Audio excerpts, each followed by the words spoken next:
This is a story about how Harry Potter led me to uh, a certain family of words. Now, I don't know if you know this, but every word in the English language uh, has its origins in other languages. It's called etymology, the origin of words. Um, this story that I'm about to tell you took place in 2013. It's about how Harry Potter, the Harry Potter books, led me to my obsession with words that start with cruc. That's C-R-U-C.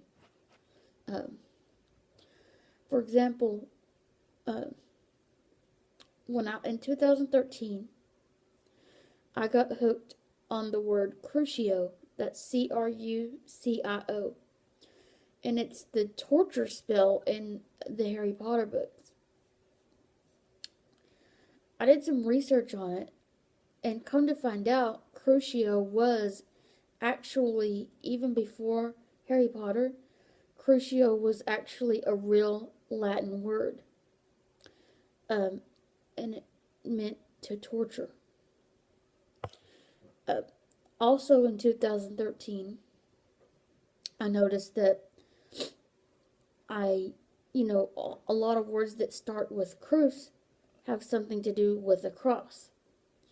Being Christian, growing up, I only knew uh, three cruc words, and they all had to do with Jesus.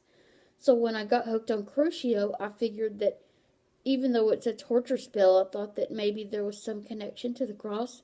So I did some research, and there was.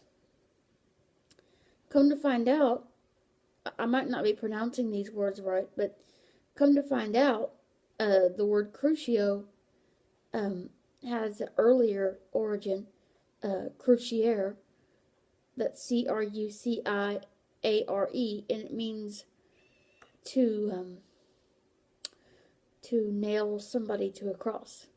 Yeah, yeah.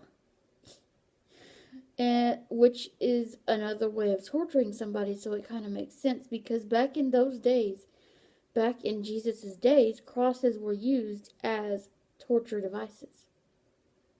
Matter of fact, that was the device used to torture Jesus. So it all makes sense. So then I started looking up other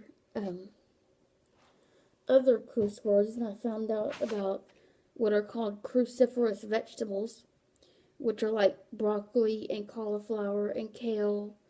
There are some others, collards. They're in a certain plant family, and they're called cruciferous, which means cross-bearing. Their flower heads form a cross.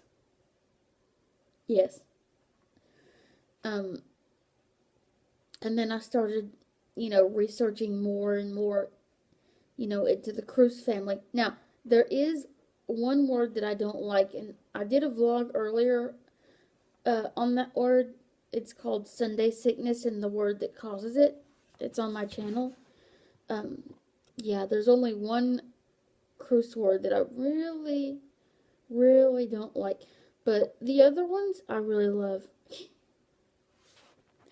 So, like, for example, a person who makes crossword puzzles is called a cruciverbalist. Yeah. And like sometimes I like to lay cruciform. Cruciform means shaped like a cross, obviously, in the form of a cruc. Cruc being a cross.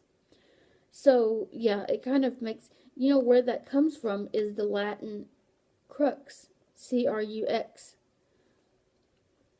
which then evolved into crucis, C-R-U-C-I-S, which means cross. That's where it all came from. And there's other words that you might not realize that actually have cruc in them. Like if you ever said that you were in excruciating pain. Yeah, there's one. That comes from the Latin for out of the cross, meaning it's pain that you would experience if you were on a cross. Excruciating pain. Yeah, bet you didn't think of that. So what I did is I just started researching and learning more and more and trying to find more and more, because I like words that start with cruc, and I like crosses, being a Christian and all. And I have like 499 crucifixes in my room, so yeah. Anyways, and so what I just did is I just kept learning more, going to websites, mostly dictionary websites, and, just kept learning and seeing what I could find. And it's actually pretty interesting. It's interesting what you can find if you have a word origin that you know and you can trace it all the way back. It's amazing that you can find words all over the dictionary that are connected to that one word origin. It's very amazing. It's like I guess anything in the world has a family. I guess words are no different. So I just wanted to tell you guys about how Harry Potter led me to my obsession with cruc words. And if there's any word that I said that you doubted the existence of, feel free to look it up. I have a chronic fear of being doubted, so yeah, just look it up.